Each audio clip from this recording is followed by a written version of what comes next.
सुंदरता को पहला श्लोक सुखदेव जी महाराज ने जैसे ही सुना तो समाधि टूट गई। समाधि टूट गई, सोचा बड़ा सुंदर देव है ये तो। देवराज इंद्र भी सुंदर हैं, चंद्रदेव भी सुंदर हैं, बड़े देवता गंधर्व किन्नर भी सुंदर हैं, पर सबसे श्रेष्ठ सुंदर तो यही है। लेकिन फिर सोचा कोई व्यक्ति सुंदर तो हो सकता है, पर उसका स्वभाव भी सुंदर हो तब तो हमारी बात बने। क्योंकि अधिकतर देखा जाता है जो लोग सुंदर होते हैं वो हृदय से सुंदर नहीं होते हैं। ऊपर से तो सुंदर लगते हैं पर हृदय से सुंदर। और जो व्यक्ति अंदर से सुंदर हो और बाहर से कम सुंदर हो तो भी चल जाता है। तो सुंदरता के साथ साथ में स्वभाव भी अच्छा होना चाहिए। सुखदेव जी महाराज ने सोचा सुंदर तो हैं भगवान, पर स्वभाव पता चले तब तो मैं इनकी शरण में जाऊं। तो स्वभाव का पता दूसरे श्लोक में पड़ा भगवान के। कैसा है स्वभाव भगवान का? अहो बकीयम स्तन कालकूटम जिघांसया पायदप्य साध्वी लेभे गतिम धातृचितां ततोन्यम कंबा दयालुम शरणम ब्रजेम। एक श्लोक सुंदरता का है भगवान का और दूसरा श्लोक स्वभाव का है। कैसा है स्वभाव का? अहो बकीयम, बकी माने पूतना, बकासुर की जो बहन है उसका नाम बकी। पूतना, पूतना भगवान को मारने के लिए कालकूट विष अपने स्तनों में लगा करके आई और भगवान को मारने की इच्छा से आई, और कालकूट विष भगवान को पिला भी दिया। पर भगवान ने जो मारने के लिए आई उसको भगवान ने अधोगति नहीं दी, उसको नरक में नहीं भेजा, बल्कि माता के समान उसको सदगति प्रदान कर दी। ये है भगवान का स्वभाव।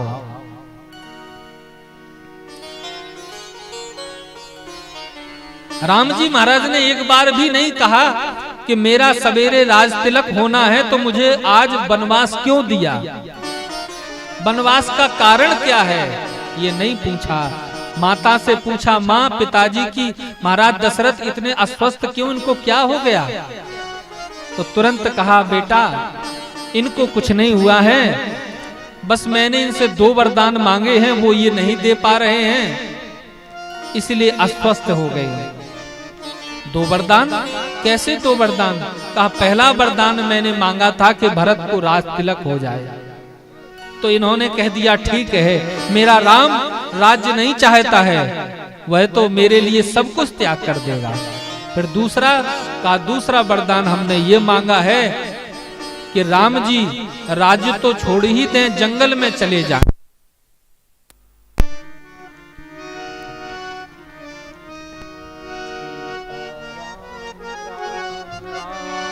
सीताराम राम राम सीताराम राम सीताराम राम राम सीताराम राम राम सीताराम राम राम सीताराम राम राम सीताराम राम राम। राजा राम राम राम राजा राम राम राम राजा राम राम राम राजा राम राम राम राजा राम राम राम राजा राम राम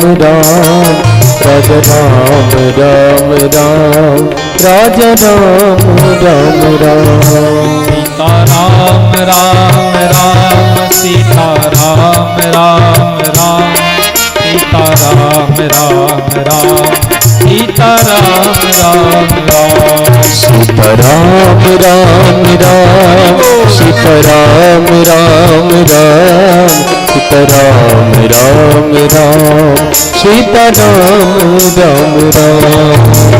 राम राम राम सीताराम राम राम सीताराम राम राम सीताराम राम राम राम राम राम सीताराम राम राम सीताराम राम राम सीताराम राम राम राजा राम राम राम राजा राम राम राजा राम राम राम सीताराम राम राम सीताराम राम राम सीताराम राम राम सीताराम राम राम सीताराम राम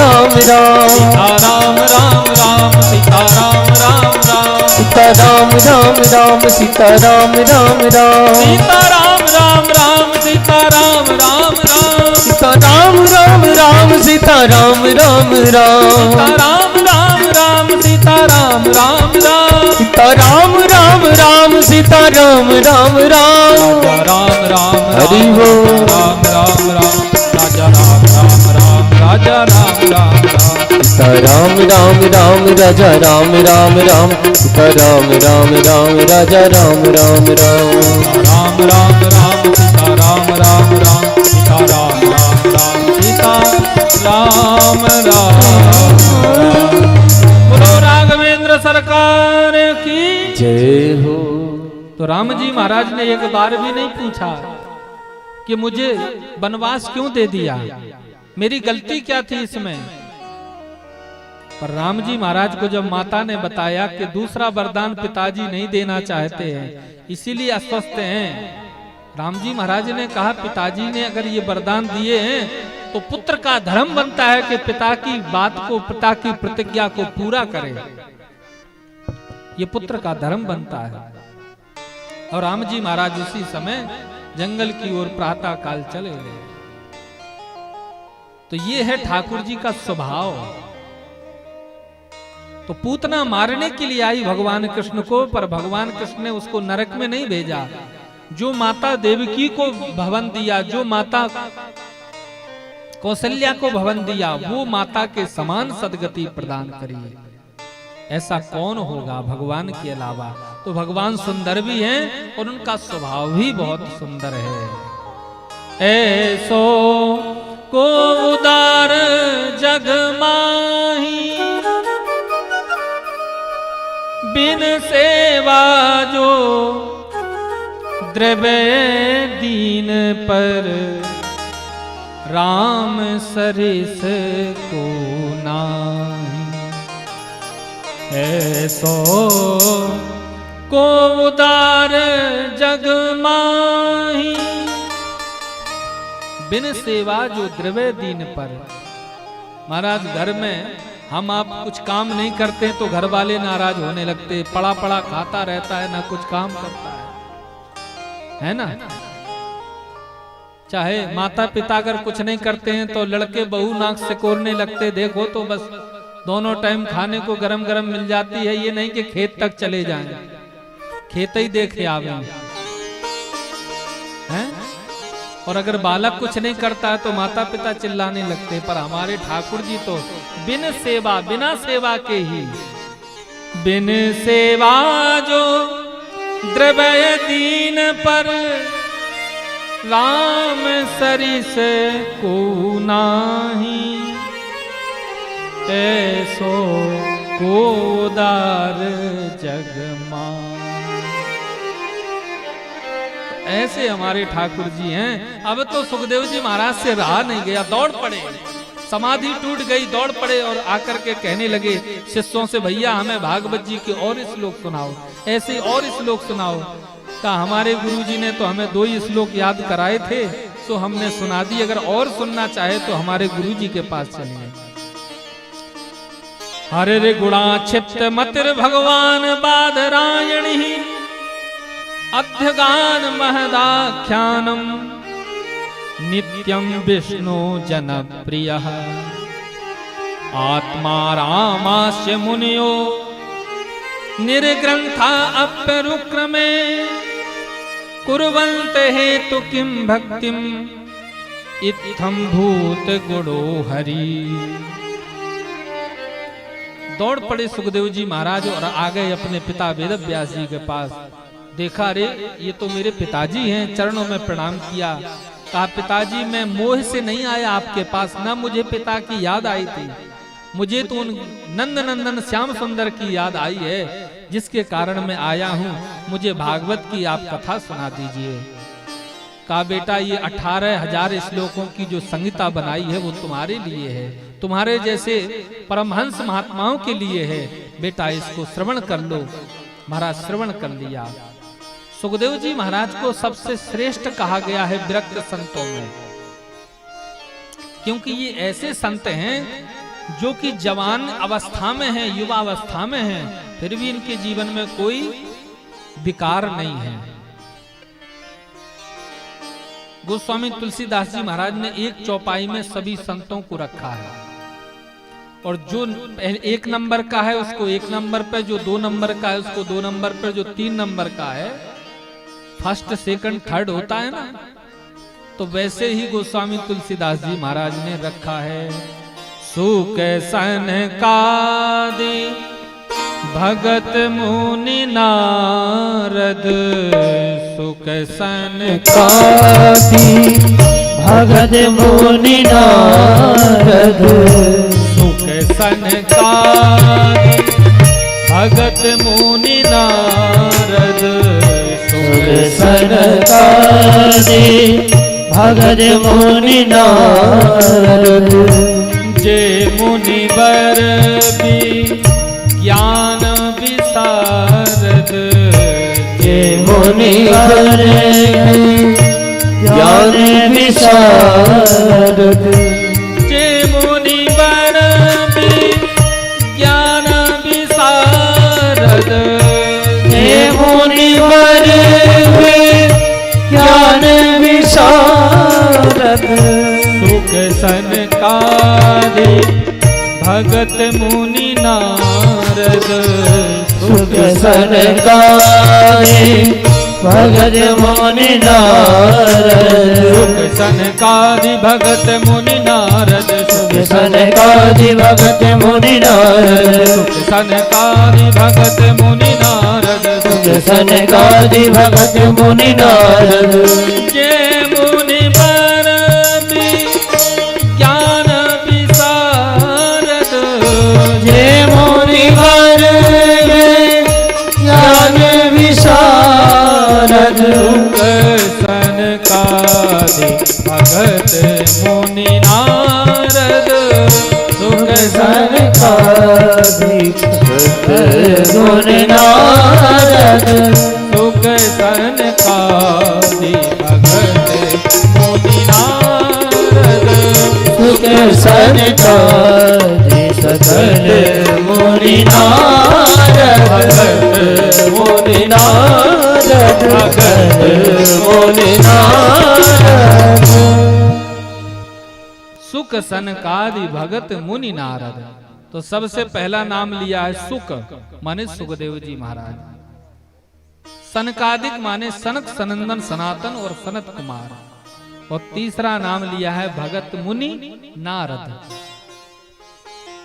तो नारद जी महाराज को देखा जाए तो तीसरा नंबर है इनका। भैया तीसरा नंबर क्यों हो गया इनका? कहा नारद जी महाराज हैं तो विरक्त संत महात्मा, पर एक बार कामदेव को जीत लिया तो मन में अभिमान आ गया। भोलेनाथ बाबा के पास पहुंचे, का देखो तुमने कामदेव को जीता तो हमने भी कामदेव को जीता, अब हमारी तुम्हारी बराबरी हो गई है। भोलेनाथ बाबा ने कहा महाराज आप तो वैसे ही महात्मा हैं, हम आपको प्रणाम करते, हमसे आप श्रेष्ठ ही हैं, पर ये बात हमसे कही, अब विष्णु भगवान से मत कह देना। लेकिन महाराज अभिमान होता है तो वो रुकता नहीं है। ठाकुर जी को अभिमान प्रिय नहीं है, ठाकुर जी को दैन्यता प्रिय है, दीनता प्रिय है ठाकुर जी को। आप दीनहीन बन जाएंगे, ठाकुर जी आपके प्रति बलिहार हो जाते हैं।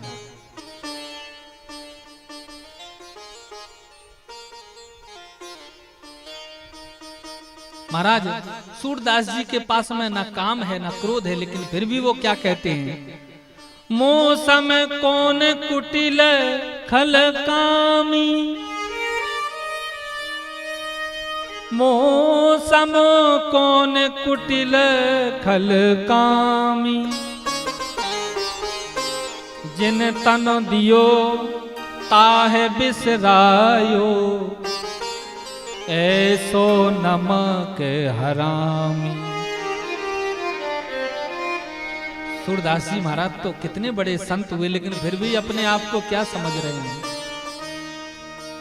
भरी भर उदर विषयन को धायो, जैसे सूकर ग्रामी। हरिजन छाड़ हरि विमुखन की, निस दिन करते गुलामी। मौसम कौन कुटिल खल कामी। जिनके हृदय में कोई कामता नहीं है, लेकिन फिर भी वो कह रहे हैं मौसम कौन कुटिल खल कामी। तो ये है दीनता। भक्त के हृदय में दीनता होती है। अभिमान तो अभक्त के हृदय में होता है। नारद जी महाराज को अभिमान हो गया, भगवान के पास पहुंचे, भगवान ने और उनको चढ़ा दिया सिंहासन पर। कहा आओ नारद मुनि महाराज, आप तो हमारे समान ही हो गए, बल्कि हमसे श्रेष्ठ हो गए। अब नारद जी को लगा कि हाँ, हम वास्तव में श्रेष्ठ हो गए। तो भगवान ने लीला रच दी। देखो, एक शब्द कहा उन्होंने महाराज, जह विधनाथ होए हित मोरा, करहु सो बेग दास में तोड़ा। जब भगवान ने माया को रचा तो नगर बन गया। वहां पर नारद जी गए, राजा ने कहा महाराज हमारी कन्या का हाथ देखो, इसको कौन सा वर प्राप्त होगा। नारद जी महाराज ने जैसे ही हस्तरेखा देखी, सोई कहा, उसमें लिखा था इस कन्या के साथ में जो विवाह करेगा वो अजर अमर हो जाएगा। अब नारद जी ने सोचा कि हम कामदेव को तो जीते ही लिए हैं, और कन्या से विवाह कर लेंगे तो फिर विष्णु से भी ऊपर उठ जाएंगे, और फिर हम हो जाएंगे, बकाया कोई नहीं रहेगा टक्कर में। ऐसा सोच लिया नारद जी ने। तो फिर भी भगवान ने से कहा था, प्रार्थना की थी कि जह विदनाथ होए हित मोरा, करऊं सो बेग दास में तोरा। जब दासत्व भाव का वैष्णव में दीक्षा दी जाती है तो अमुक दास नाम दिया जाता है गुरु के द्वारा। वो दास ठाकुर जी का दास हो जाता है। तो जहां दासत्व भाव आ जाता है वहां ठाकुर जी कृपा कर देते हैं। नारद जी महाराज ने, भगवान ने कहा ठीक है जाओ, विवाह करना चाहते हो, सुंदरता लेना चाहते हो। कहा महाराज, ठीक है महाराज, सुंदरता तो नहीं दी, उन्हें बंदर बना दिया। और कहा जाओ। अब महाराज आगे आगे फूलमाला हार हमको ही डले गले में, हमारा ही वर्ण हो जाए। रामचरितमानस में कथा विस्तार से है, आप सब लोग जानते हैं। यहाँ तक कि फिर भगवान शंकर के गणों ने बताया कि अरे महाराज काहे परेशान हो, पहले अपना मुखारबिंद तो देख लो। जैसे ही मुखारबिंद जल में देखा तो महाराज, दय हो श्राप की मरो हो जाई, जगत मोर उपहास कराई। नाराज हो गए। फिर भगवान ही स्वयं आए और उनके गले में वह वरमाला उस कन्या ने डाल दी और भगवान लेकर के चले गए। अब तो नारद जी महाराज नाराज होते हुए, और नाराज जा रहे थे विष्णु लोक के लिए, रास्ते ही में भगवान मिल गए और कन्या को साथ में लिए, उसी कन्या को जिनसे शादी करनी थी। तो श्राप दे डाला कि महाराज जैसे हम पत्नी के लिए व्याकुल हो रहे हैं, आप भी एक दिन व्याकुल होंगे। वही राम जी महाराज, हे खगे हे मृग मधुकर सैनी, तुम देखी सीता मृगनैनी।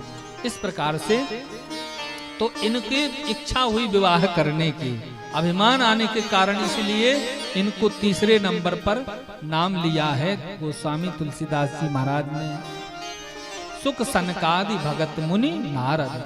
दूसरे नंबर पर नाम लिया है सनकादिकों का, सनक सनंदन सनातन सनत कुमार। ये ब्रह्मा जी के सर्वप्रथम मानसिक पुत्र हैं। 5 वर्ष के ही रहते हैं। तो 5 वर्ष के बालक में विकार नहीं होता है, वह निर्विकार होता है। इन्होंने भगवान से कहा था, प्रभु हम सबसे पहले जन्म लिए हैं, सबसे बड़े हैं, पूर्वे सामपि पूर्वजा, सबसे बड़े हैं, पर हमारे ऊपर कृपा ऐसी करो कि हम 5 ही वर्ष के रहें। कहा क्यों? कहा 5 वर्ष के रहेंगे तो हमारे जीवन में विकार नहीं आएगा, क्योंकि 5 वर्ष का बालक जो होता है वो अबोध होता है। एक पिताजी, उनके घर में छोटा सा 5 वर्ष का बालक, किसी सज्जन आए, उनके घर पे कुंडी खटखटाई तो बालक बाहर आया, कुंडी खोली, कहा बताइए। सज्जन ने कहा जाओ बेटा अपने पिताजी को कहो कि एक सज्जन आपसे मिलने आए हैं, मिलना चाहते हैं तुम्हारे पिताजी से। बालक 5 वर्ष का अंदर गया और कहा पिताजी पिताजी आपसे कोई मिलने आया है। उनके पिताजी ने कहा कि बेटा जाओ बाहर कह दो पिताजी घर पे नहीं है, वो शाम को मिलेंगे। बालक गया बाहर, बोला जाकर के पिताजी ने कहा है कि पिताजी घर पे नहीं है, शाम को मिलेंगे। जैसा उसे कहा था वैसे उसने कह दिया। तो कहने का मतलब कि बालक एकदम अबोध होता है, निर्मल होता है, जैसा कह दो वैसा ही। उसके हृदय में काम क्रोध लोभ मोह विकार नहीं होते, निर्मल होता है। तो 5 वर्ष के ये सनक सनंदन सनातन सनत कुमार, इनको काम क्रोध आदि मद आदि नहीं लगते हैं, क्योंकि अवस्था कम है। पर सुखदेव जी महाराज तो 16 वर्ष के हैं। तम द्वष्ट वर्षम सुकुमार पाद, 16 वर्ष की अवस्था है, फिर भी उनके जीवन में काम आदि नहीं है। जन्म लेते ही जैसे ही जंगल की ओर चले जा रहे थे, सरोवर के किनारे कुछ स्त्रियां स्नान कर रही थी नग्न होकर के। सुखदेव जी महाराज निकल गए, स्त्रियों ने पर्दा नहीं किया। और जब वेदव्यास जी निकले तो स्त्रियों ने अपने अपने कपड़े पहनना शुरू कर दिया। वेदव्यास जी ने कहा हम तो बूढ़े हो गए हैं, हमारी इंद्रियां तो काम नहीं करती हैं, तो हमें तो तुमने पर्दा किया, पर ये जो मेरा जवान पुत्र निकल जा रहा था उसको तुमने पर्दा नहीं किया। स्त्रियों ने उत्तर दिया महाराज आपको पता है कि हम स्त्री हैं और आप पुरुष हैं, पर सुखदेव जी महाराज को ये पता नहीं है। वो तो सारे संसार में न स्त्री देखते हैं न पुरुष देखते हैं, वो तो क्या देखते हैं, सिए राम में सब जग जानी, सिए राम में सब जग जानी, सिए राम में सब जग जानी, सिए राम में सब जग जानी, करहु प्रणाम जोर जुग पानी, करहु प्रणाम जोरी जुग पानी, करहु प्रणाम जोर जुग पानी, करहु प्रणाम जोरी जुग पानी, सिए राम में सब जग जानी, सिए राम में सब जग जानी, करहु प्रणाम जोर जुग पानी, करहु प्रणाम जोरी जुग पानी, जोरी जुग पानी, जोरी जुग पानी। सिया राम में सब जग जानी, जहां देखते हैं मेरे सिया राम हैं। तो जिनको ना स्त्री का ज्ञान है ना पुरुष का ज्ञान है, ना स्त्री लिंग का ज्ञान है ना पुल्लिंग का ज्ञान है, सब मेरे ठाकुर के हैं। जिनकी ये भावना हो उनके जीवन में तो विकार आ ही नहीं सकता है। हे वेदव्यास जी आपको पता है कि हम स्त्री हैं, पर सुखदेव जी महाराज को तो जैसे आप हैं वैसे हम हैं, दोनों बराबर हैं, समभाव है जिनका। ऐसे सुखदेव जी महाराज देखो 5 वर्ष के सनक सनंदन सनातन सनत कुमार हैं, तो वो 5 वर्ष के हैं, उनको तो विकार आ ही नहीं सकता। लेकिन सुखदेव जी महाराज तो 16 वर्ष के, उनको तो विकार आ सकता है, लेकिन फिर भी नहीं आता है।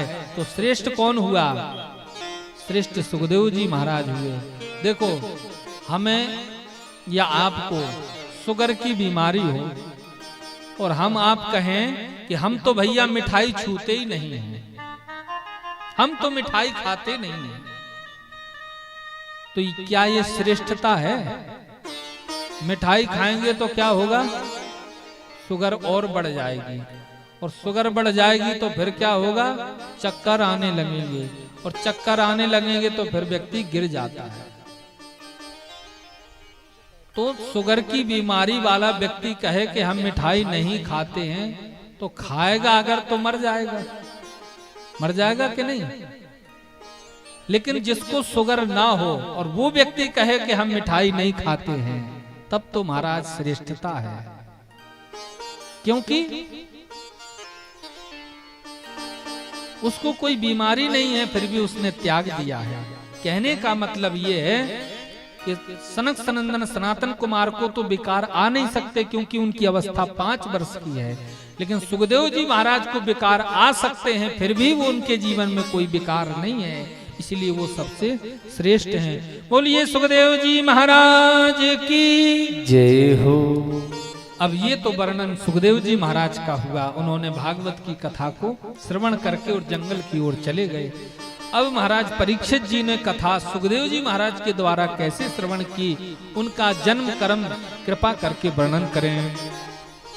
तो श्री सूत जी महाराज कहते हैं, यदा मृदे कौरव संजयानाम वीरे स्वथो वीर गतिम गतेषु ब्रकोदराभिद्य गदाभिमर्श भग्नोरुरंडे धृतराष्ट्र पुत्रे।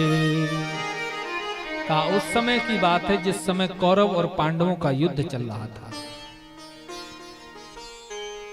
महाराज भीमसेन ने अपनी गदा से दुर्योधन की दोनों जंघाओं को तोड़ दिया। बड़े बड़े वीर वीर गति को प्राप्त कर गए।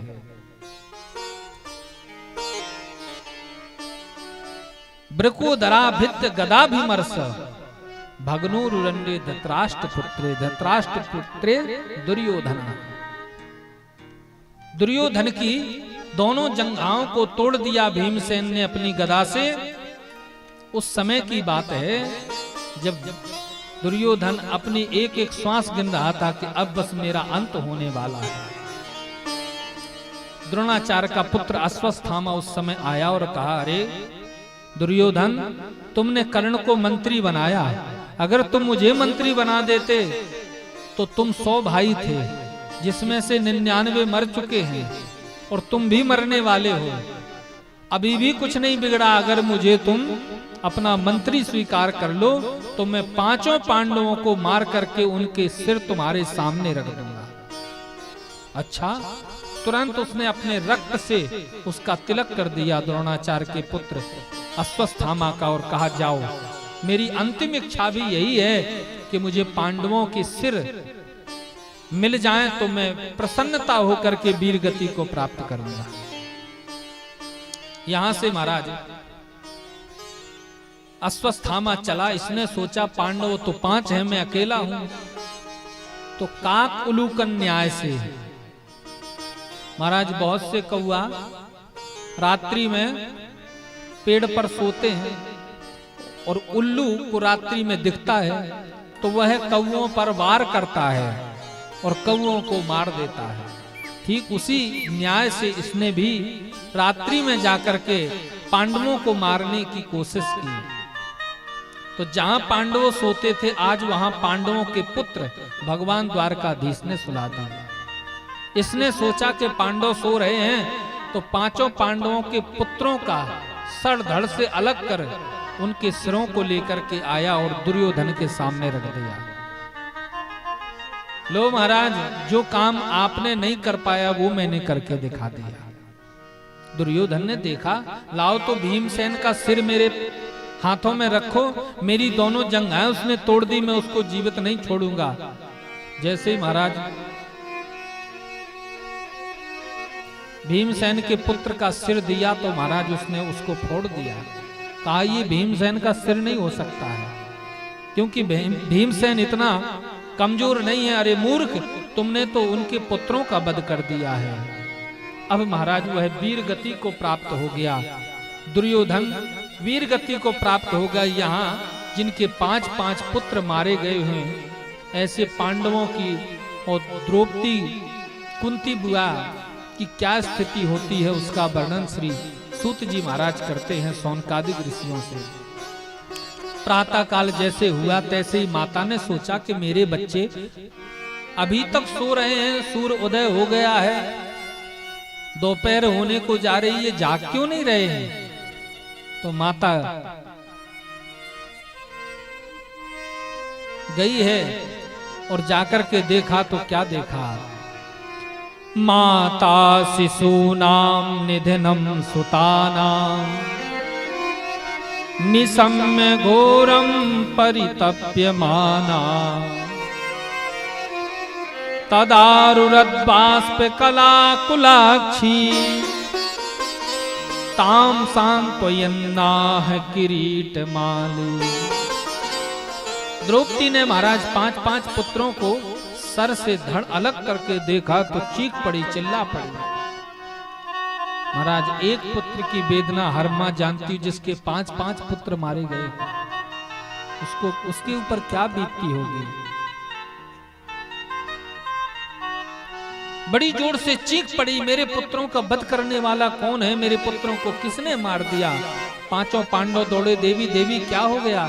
कहा महाराज ये देखो ये दृश्य, मेरी आंखें फूट क्यों नहीं गई ये देखने के लिए, मैं पहले अपने पुत्रों के पहले क्यों नहीं मर गई।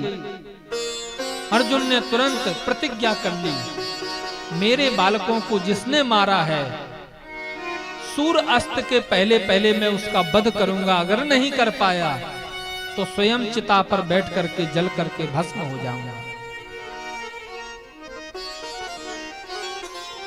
अर्जुन ने कहा द्वारकाधीश कृष्ण रथ तैयार करो। रथ पर सवार होकर के और अर्जुन जानने लगे, पता चला कि अश्वत्थामा ने यह किया है। अब अश्वत्थामा ने सोचा कि मैंने तो पांडवों को नहीं उनके पुत्रों को मार दिया तो पांडव छोड़ेंगे नहीं, तो ये भाग खड़ा हुआ। अर्जुन ने देखा कि अश्वत्थामा भाग रहा है। अब इसने देखा कि मुझे अर्जुन पकड़ लेगा, मार देगा, तो इसने ब्रह्मास्त्र को छोड़ दिया। ब्रह्मास्त्र को इधर से छोड़ा, अश्वत्थामा ने तो उधर से छोड़ दिया।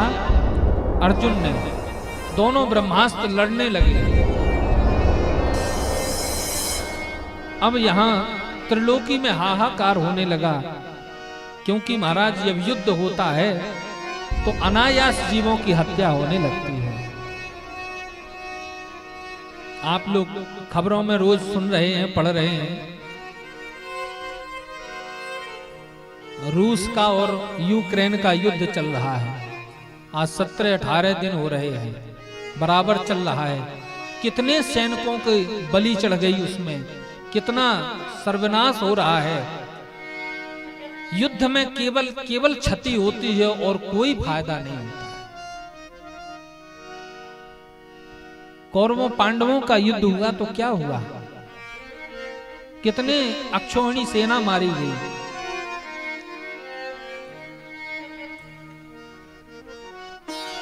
भगवान कृष्ण ने कहा, अर्जुन तुम तो ब्रह्मास्त्र चलाना भी जानते हो और लौटाना भी जानते हो, पर ये अश्वत्थामा चलाना तो जानता है, लौटाना नहीं जानता है। क्योंकि धन्य है वो गुरुदेव भगवान जिन्होंने पुत्र होते हुए भी उसको वो विद्या नहीं दी जो तुम्हें विद्या प्रदान करी। क्योंकि सदगुरु सदपात्र शिष्य को ही सत धर्म की दीक्षा देते हैं और सुंदर उसको ही सब कुछ प्रदान करते हैं। सो तुरंत महाराज अर्जुन ने दोनों ब्रह्मास्त्रों को शांत किया और बंदी बना करके रथ में उसको बांध करके घसीटते हुए शिविर में लेकर के आए और द्रौपदी के चरणों में डाल दिया। लो देवी, तुम्हारे पुत्र का हत्यारा ये है, इसका तुम वध कर दो। द्रौपदी ने देखा और देख करके कहा, अरे महाराज इसको छोड़ दीजिए। उवाच चा सहन्तश्च बंधना नयनम सती मुच्यताम मेष ब्राह्मणो नितराम गुरु। ब्राह्मण जो होता है वो जन्मजात से ही गुरु होता है। महाराज हमारे ब्रज में कहावत है, संसार समाज गुरु ब्राह्मण और ब्राह्मण गुरु सन्यासी और सन्यासी गुरु ब्रजवासी।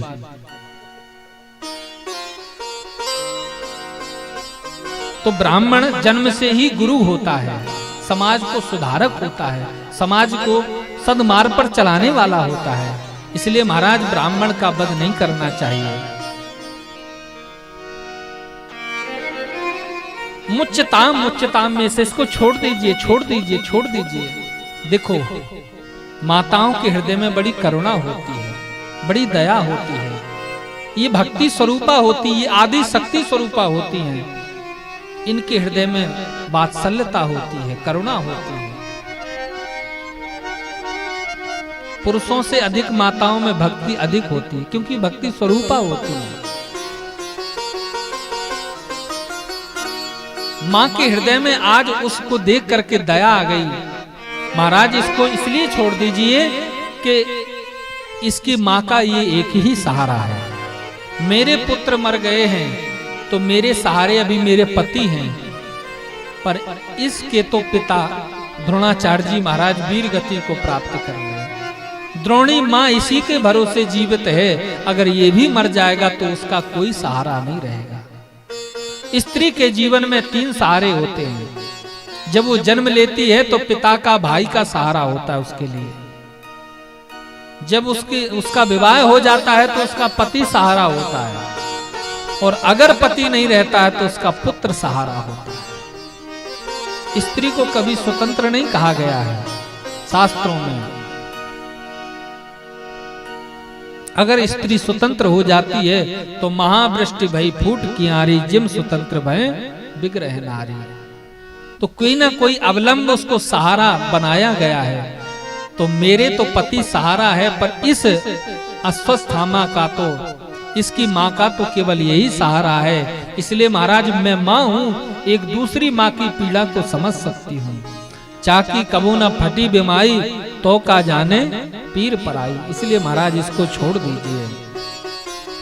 अर्जुन ने कहा, देवी मैं तो नहीं छोड़ सकता हूँ, इसलिए कि मैंने प्रतिज्ञा की है, अगर ये नहीं मरता है तो मुझे मरना पड़ेगा, क्योंकि मैंने प्रतिज्ञा की है। भीमसेन ने कहा, अगर अर्जुन तुम छोड़ दोगे, द्रौपदी छोड़ देगी, तो हम तो एक ही गदा में इसके प्राण ले लेंगे। भगवान द्वारकाधीश ने कहा, महाराज युधिष्ठिर आप धर्म के वेत्ता, आप बताइए क्या होना चाहिए। युधिष्ठिर जी महाराज ने कहा, देखो धर्म कहता है कि ब्राह्मण का वध नहीं करना चाहिए। ब्रह्म बंधो न हंतव्य आतताई बधा रहा है। ब्राह्मण की कभी भी आत्महत्या नहीं करनी चाहिए, शरीर से वध नहीं करना चाहिए। और आतताई को छोड़ना नहीं चाहिए। आतताई किसे कहते हैं? जो निर्बल पर अत्याचार करे, जो सोते हुए को मार दे, जो पागल को मार दे, इसको आतताई बोलते हैं। और इनको छोड़ना नहीं चाहिए, इनका वध कर देना चाहिए। ये शास्त्र की बात है। लेकिन यहाँ महाराज दोनों चीजें हो रही हैं। ये ब्राह्मण तो जन्म से है, वो आतताई इसलिए है कि इसने सोते हुए बच्चों को मार दिया। तब क्या करें? भगवान ने अर्जुन से कहा, अर्जुन तुमने प्रतिज्ञा की है कि अगर मैंने इसको नहीं मारा तो मैं स्वयं मर जाऊंगा, तो अब मैंने तुम्हें गीता का उपदेश किया है, तुम उपाय निकालो, क्या करना चाहिए। अर्जुन ने तुरंत ही बात समझ गए। कहा, ब्राह्मण का वध कुछ कारणों में किया जाता है जिससे दोष नहीं लगता है, और हत्या भी उसकी हो जाती है। क्या है वो? कहा, वपनम द्रविणादानम स्थान निर्यापणम तथा एस ही बंध बंधूनाम बधो नान्योस्थ देहि। कहा, ब्राह्मण की देह से हत्या नहीं की जाती है। आप उसका धन हरण कर लीजिए, उसकी बेइज्जती करके घर से बाहर निकाल दीजिए, उसके केसों को मुड़वा दीजिए। जो सम्मानित लोग होते हैं उनका अपमान ही उनकी मृत्यु के समान हो जाता है। सोई महाराज तुरंत उसके केसों को मुंडन कर दिया और मणि उसके मस्तक पर थी, उसको निकाल लिया और धक्का देकर के शिविर से बाहर कर दिया, मानो उसका वध हो गया। यहाँ प्रतिज्ञा भी अर्जुन की पूरी हो गई और वहां उसका अपमान करके भेज दिया। अब अश्वस्थामा का अपमान हो गया था तो ये चुप कैसे बैठता। सो अभिमन्यु की पत्नी उत्तरा के गर्भ में पांडवों का दीपक कुल का उजियाला गर्भ में पल रहा था। अश्वत्थामा ने ब्रह्मास्त्र को पुनः छोड़ दिया। अश्वत्थामा ने वैसे ही ब्रह्मास्त्र को छोड़ा। ब्रह्मास्त्र महाराज बढ़कर के उत्तरा के पास गया। उत्तरा देखा कि यह ब्रह्मास्त्र तो मेरे प्राण ही ले लेगा और मुझे अपने प्राणों की चिंता नहीं। मेरे गर्भ में जो दीपक जल रहा है कुल का, पांडवों के कुल का, वो कहीं बुझ ना जाए। ऐसा सोच करके उत्तरा महाराज भागी दौड़ खड़ी हुई और सबको देखा उसने, पर किसी के शरण में नहीं गई। भगवान द्वारकाधीश के शरण में जाकर के पुकारने लगी, पाहि पाहि महायोगिन देव देव जगतपते,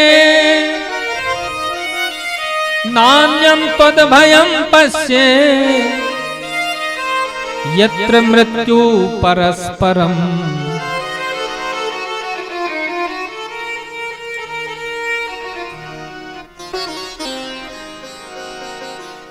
पाहि पाहि महायोगिनी, हे महाराज देव देव जगतपते, आप सारे संसार के पति हैं, जगत के पति हैं। नान्यम तद्भयम पश्ये, मैं मर जाऊं इसका मुझे भय नहीं है।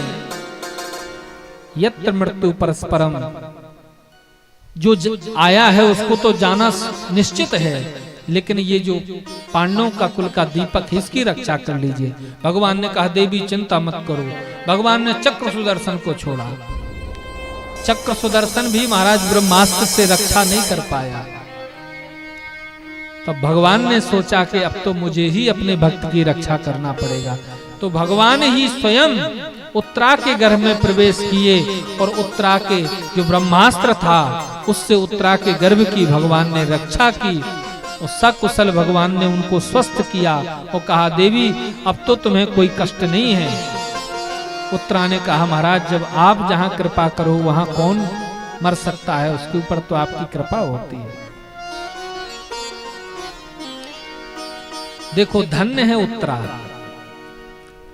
संत कहते उत्तरा माता जो है वो देवकी से भी श्रेष्ठ है, वो कौशल्या से भी श्रेष्ठ है, वो संसार की सभी माताओं से श्रेष्ठ है।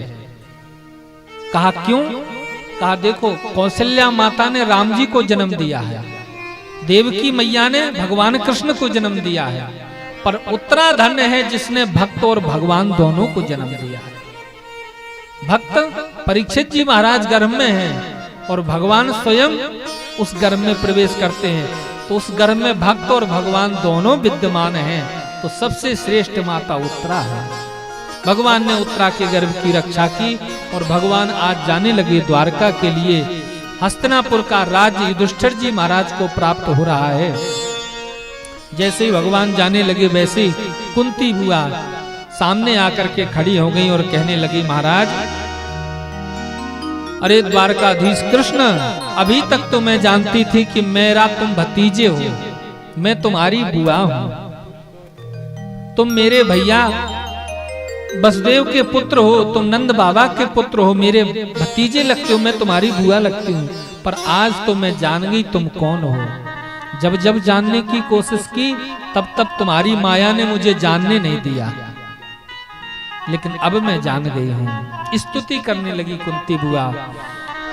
नमस्ते पुरुषं त्वाद्यं ईश्वरं प्रकृते परम अलक्षं सर्वभूतानां अंतर्बहिर्वस्थितं माया जवनिकांक्षन्न मव्याधोक्षजमव्ययं नालक्ष्यसे मूढदृशा नटो नाट्य यथोधरः कृष्णाय वासुदेवाय देवकी नंदनाय च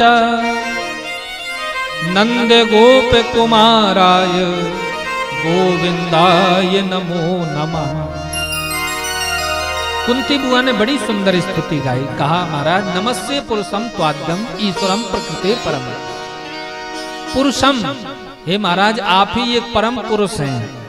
भगवान ने कहा कुंती बुआ हम पुरुष हैं तो ये सब क्या है? कहा ये सब स्त्री हैं।